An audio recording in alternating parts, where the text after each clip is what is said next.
विद्यार्थी मित्रांनो, आतापर्यंत आपण 15 lectures human health and diseases वरती घेतलेली आहेत. तर यापैकी बरेचसे लेक्चर्स बऱ्याच जणांनी पाहिलेले नाहीत असं मला दिसतंय. तेव्हा असं नका करू.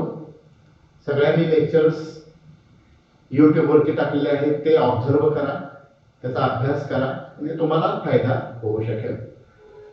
आणि हे चॅनल सबस्क्राइब करा, म्हणजे तुम्हाला सगळ्या प्रकारची लेक्चर्स, आतापर्यंत झालेली सगळी लेक्चर्स तुम्हाला बघायला मिळू शकतील.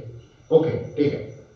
मागच्या लेक्चरमध्ये आपण अमेबियासिस आणि अस्कॅरियासिस हे दोन डिसीज डिस्कस केले आहेत. आज आपण पुढचे दोन डिसीज डिस्कस करूया. त्यातला पहिला डिसीज आहे filariasis. Filariasis, okay. Filariasis, it is caused by a worm-like, thread-like worm nematode called filarial worm, and it is transmitted from one person to another person by a mosquito, particularly female Culex mosquito. Culex या रोगाचा प्रसार filariasis, त्याला दुसरं नाव आहे एलेफंटायसिस. एलेफंटायसिस, हत्ती रोग, हत्ती पाय. आता फिलारियासिस किंवा एलेफंटायसिस, हत्ती रोग, हत्ती पाय रोग हा कशामुळे होतो? तर क्युलेक्स जातीचा, फिमेल जातीचा क्युलेक्स डास, फिमेल जातीचा क्युलेक्स डास या रोगाचा प्रसार करतो. एका व्यक्तीमधून दुसऱ्या व्यक्तीमध्ये हा आजार पसरवला जातो. ठीक आहे. आता या रोगाची पॉझिटिव्ह, या रोगाचा पॉझिटिव्ह एजंट काय आहे? फिलारियल वर्म आहे. आता फिलारियल वर्म 3 प्रकारचे असतात, वेगवेगळ्या प्रकारचे, ते पुढे मी सांगतो. तर फिलारियासिसचे पण 3 प्रकार आहेत. त्यातला पहिला प्रकार फिलारियासिसचा एक आहे lymphatic. Lymphatic filariasis. Lymphatic filariasis. दुसरा प्रकार आहे सबक्युटॅनियस फिलारियासिस. सबक्युटॅनियस फिलारियासिस. आणि तिसरा प्रकार आहे सिरस कॅव्हिटी फिलारियासिस. असे फिलारियासिसचे 3 प्रकार आहेत. त्यापैकी मोस्ट कॉमन हा लिम्फॅटिक फिलारियासिस, ज्याच्यामध्ये तुम्हाला वेगवेगळ्या प्रकारचे लक्षणं दिसतील. बघूया आपण lymphatic filariasis. Lymphatic filariasis is caused by 3 different types of filarial nematodes or filarial worms. Lymphatic filariasis हा आजार 3 वेगवेगळ्या प्रकारच्या रोगजंतूमुळे होतो, फिलारियल वर्म मुळे होतो. त्यातला पहिला आहे ओकेरेरिया. ओकेरेरिया बँक्रॉफ्टी. ओकेरेरिया बँक्रॉफ्टी नावाचा रोगजंतू. दुसरा आहे ब्रोजिया मलाई. आणि तिसरा आहे ब्रोजिया टॅमोरी. ब्रोजिया टॅमोरी. असे 3 प्रकारचे हे फिलारियल वर्म आहेत की ज्याच्यामार्फत फिलारियासिस अथवा एलेफंटायसिस नावाचा आजार माणसांमध्ये होऊ शकतो. आता याची लक्षणं काय आहेत आपण बघूया. सिम्पटम्स. याची सिम्पटम्स साधारणतः या पद्धतीने दिसतात. त्यातलं पहिलं महत्त्वाचं सिम्पटम म्हणजे इडिमा. इडिमा. इडिमा. दुसरं thickening of skin. Skin wall. Thickening of skin. तिसरं आहे swelling of lower extremities, particularly swelling of legs. चौथा आहे swelling of arms. swelling of arms, त्याचबरोबर ब्रेस्ट आणि स्क्रोटम. हे 3 वेगवेगळ्या प्रकारचे स्वेलिंग इथे आढळू शकतील. त्यानंतर पुढचं महत्वाचं लक्षण आहे अजून लिम्फॅटिक टिश्यू जे आहे त्याचं स्वेलिंग होतं. Swelling of lymph and lymph nodes. Lymphatic tissue किंवा लिम्फ आणि लिम्फ नोड्स याचं स्वेलिंग होतं. त्यानंतर सहावं लक्षण आहे ॲक्युम्युलेशन of lymph in tissues. ॲक्युम्युलेशन of lymph in tissues and therefore the tissues get swelled. आणि सातवं आणि शेवटचं लक्षण आहे accumulation of lymphatic fluid in the scrotum or testis which leads to hydrocele. तर ही सर्वसाधारणतः लक्षण आहे. त्यातलं पहिलं लक्षण मी सांगतो इडेमा. इडेमा म्हणजे सूज येणं. विशेषतः शरीराच्या वेगवेगळ्या भागाला सूज येते आणि ही सूज विशेष करून लोअर एक्स्ट्रीमिटी म्हणजे इथून खाली असेल किंवा फार तर इथून खाली असते, कमरेच्या खाली जास्त प्रमाणात. आणि मग स्वेलिंग ऑफ लेग्स. पायाला जर सूज आली की ती सूज इतकी प्रचंड वाढते की त्यामुळे पाय खूप मोठा होतो आणि म्हणूनच त्याला उपमा दिली आहे हत्ती पाय या आकाराची. हत्तीचा पाय जसा मोठाच्या मोठा असतो ना तसा आपला पाय होतो आणि म्हणून त्याला हत्तीपाय या नावाने ओळखलं जातं. Swelling of legs. काही वेळेला स्वेलिंग ऑफ आर्म्स. हाताला सुद्धा काही वेळेला सूज येते. त्यानंतर थिकनिंग ऑफ स्किन. त्वचा जाड बनते.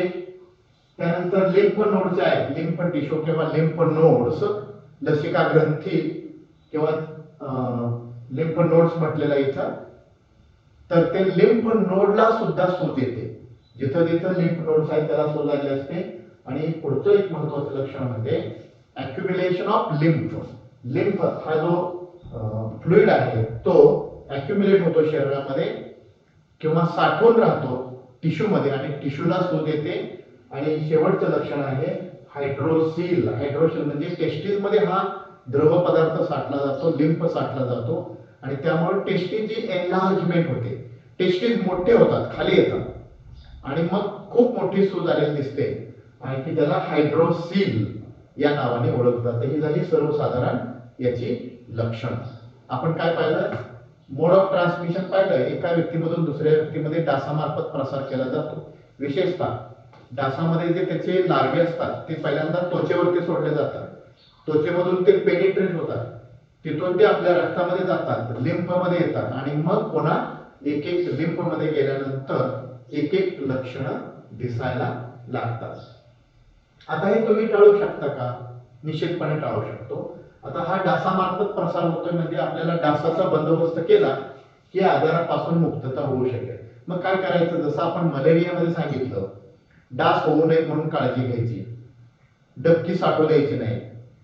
त्यानंतर वेगवेगळ्या प्रकारचे रिपेलंट्स वापरायचे, मॉस्किटो रिपेलंटचा वापर करायचा जेणेकरून डास आपल्या जवळ येणार नाही. आणि मग मॉस्किटो नेटचा वापर करा. अंग भरून कपडे, फुल बाह्याचे शर्ट वगैरे पूर्ण अंग झाकेल असे कपडे वापरा.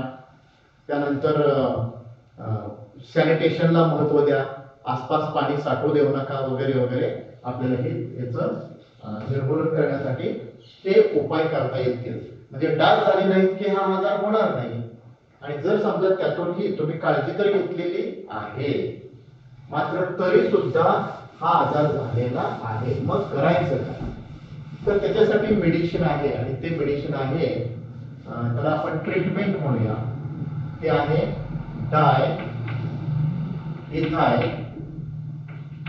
डायइथाइल कार्बॅमॅझिन. डायइथाइल कार्बॅमॅझिन या टॅबलेट्स ट्वाइस अ डे म्हणजे दिवसातून 2 गोळ्या घ्यायच्या. किती दिवस घ्यायच्या? 3 आठवडे घ्यायच्या. सकाळी 1 संध्याकाळी 1 अशी डायइथाइल कार्बॅमॅझिनची गोळी घ्यायची. असे साधारणतः 3 आठवडे घ्यायचं. आणि 3 आठवडे झाले की पुन्हा 5 दिवस घ्यायच्या. 5 दिवस 5 days after 6 months, every 6 months. पहिल्यांदा तुम्ही काय केलं? डायइथाइल कार्बॅमॅझिन दिवसातून 2 वेळा 3 आठवडे घेतलं.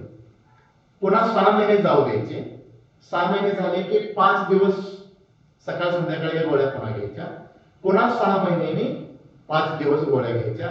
एवढा जर कोर्स केला तर तुम्हाला याच्यापासून 100% मुक्तता मिळू शकते. ओके, तर अशा पद्धतीने आपण फिलारियासिस किंवा एलिफंटायसिस म्हणजेच हत्ती रोग या आजाराची माहिती घेतलेली आहे. पुढे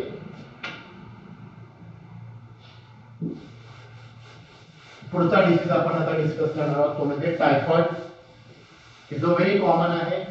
टायफॉइड बद्दल बऱ्याच वेळेला आपण ऐकलेलं आहे, कॉमन आहे आपल्या सोसायटीमध्ये, समाजामध्ये, पब्लिक मध्ये, पॉप्युलेशन मध्ये अनेकांना हा आजार झालेला आहे टायफॉइड.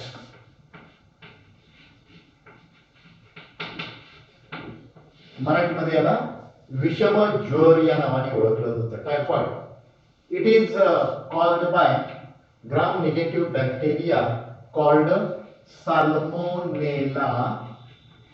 Salmonella typhi.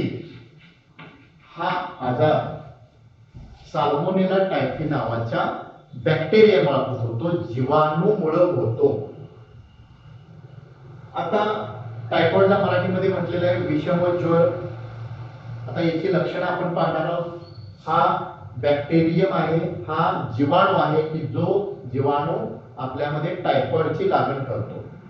आता मोड ऑफ ट्रान्समिशन हा होतो कशामुळं, तर हा आजार होतोय कॉन्टॅमिनेटेड. तर याचं जो ट्रान्समिशन होतंय contaminated food and water. Contaminated food and water, दूषित अन्न, दूषित खाद्यपदार्थ आणि दूषित पाणी याच्या मार्फत साल्मोनेला टायफी नावाच्या बॅक्टेरिया आपल्या शरीरामध्ये प्रवेश करतात आणि आपल्याला टायफॉइड या आजाराची लागण होऊ शकते. हा आजार झाल्यानंतर लक्षणं काय दिसतात हे आपण बघूया. पहिलं महत्त्वाचं लक्षण इरेग्युलर फीवर, विषम ताप. एकसारखा ताप नसतो, तापामध्ये चढ उतार सारखा होतो. सकाळी थोडा ताप असतो, हळूहळू तो वाढत जातो आणि पुन्हा संध्याकाळच्या वेळेला आणखी कमी होतो, पुन्हा मध्येच तो वाढतो. इरेग्युलरिटी आहे. साधारणतः 104 फॅरेनहाइट पर्यंत हा ताप वाढू शकतो. ठीक आहे, तर पहिला पॉइंट झाला, पहिलं लक्षण झालं इरेग्युलर फीवर. दुसरं लक्षण आहे फटिगनेस, काम करण्याची इच्छा होत नाही, थकवा खूप आलेला असतो, आपले स्नायू थकलेले असतात. तिसरं आहे rose coloured patches on chest, छातीवरती बारीक बारीक पुरळ उठतात की जे रोज कलरचे असतात. त्यानंतर पुढचा सिम्पटम आहे नॉसिया. पहिलं इरेग्युलर फीवर, दुसरं फटिगनेस, तिसरं रोज कलर्ड पॅचेस, तिसरं आहे नॉसिया म्हणजे अन्नावरती इच्छा संपते, अन्न खाण्याची इच्छा होत नाही, खावंसं वाटत नाही. पाचवं लक्षण आहे लॉस ऑफ ॲपेटाइट, भूक मंदावते, भूक लागत नाही आणि जरी खाल्लं तरी मळमळ होत असल्यामुळे पुन्हा खाण्याची इच्छा संपते. त्यानंतर पुढचं लक्षण आहे डायरिया, डिसेंट्री, अतिसार. त्यानंतर कफ, खोकला पण या आजारामध्ये असतो आणि जर हा आजार वेळेत उपचार केला नाही तर मात्र सिरियस प्रॉब्लेम क्रिएट होतात की ज्याच्यामध्ये shortness of breath, shortness of breath, श्वास घ्यायला त्रास होतो. आणि 9वं लक्षण महत्वाचं ते पण आहे की इरेग्युलर हार्टबीट. हार्टबीट जे आहे, हृदयाचे ठोके बदलतात. आपल्याला माहित आहे साधारणपणे आपल्या हृदयाचे एका मिनिटाला 72 ठोके पडतात आणि हा हार्टबीट रेग्युलर आहे, पण टायफॉइड मध्ये हा रेट बदलतो. ठीक आहे, टायफॉइड झाल्यानंतरची लक्षणं दिसली. टायफॉइड टाळता येतो का, तर निश्चितपणे येऊ शकतो. काय करायचं टाळण्यासाठी, टायफॉइड टाळण्यासाठीचे याच्या मार्फत होतोय ना, मग याच्याकडे लक्ष द्या. स्वच्छ अन्न खा, सकस आहार खा, अन्न पदार्थ पूर्णपणे झाकून ठेवा, अन्न पदार्थ दूषित होणार नाही त्याची काळजी घ्या, पाणी दूषित होणार नाही याची काळजी घ्या आणि ड्रिंकिंग वॉटर जे आहे ते बॉईल करून घ्या, पिण्याचं पाणी उकळून घ्या.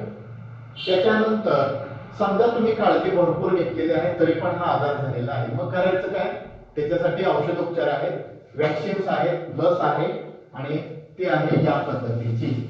तर त्या पहिल्या लसीचं नाव आहे टाय 21A, की जी ओरल घेतली जाते, ओरली तोंडावाटे घेतली जाते. आणि दुसरं वॅक्सिन की जे WHO ने सुचवलेलं आहे, दोन प्रकारची वॅक्सिन आहे. त्यातलं पहिलं आहे टायफिन 6 आणि दुसरं वॅक्सिन आहे ते म्हणजे टायफेरिक्स. अशी ही वॅक्सिन्स आहेत की जी घेतली की तुम्हाला बरं वाटू शकेल, टायफॉइड पासून मुक्तता होऊ शकेल. ओके. आता हा आजार होतोय कशामुळे तुम्हाला सांगितलं, साल्मोनेला टायफी. आणि दिसतोय कसा, तर हा साधारणतः या पद्धतीचा बॅक्टेरियम आहे. याच्यावरती असा कोट असेल आणि याच्यावरती असे फ्लॅजेला असतील, फ्लॅजेला. आता या फ्लॅजेलावरती दोन अँटीजेन असतात. सॉरी, या फ्लॅजेलावरती एक अँटीजेन असेल आणि या कोट वरती एक अँटीजेन असेल. या कोट वरती ओ अँटीजेन असतं, ओ अँटीजेन. आणि फ्लॅजेलावरती एच अँटीजेन असतं, एच अँटीजेन फ्लॅजेलावरती असतं. मग ओळखायचं कसं टायफॉइड आहे की नाही, तर जर तुम्ही टायफॉइडची टेस्ट केली की त्या टेस्टचं नाव आहे Widal test. Widal test positive आली तर टायफॉइड आहे, नाही पॉझिटिव्ह आली तर टायफॉइड नाही. ठीक आहे. तर अशा पद्धतीने आपण टायफॉइड बद्दल माहिती घेतलेली आहे. Okay, thank you.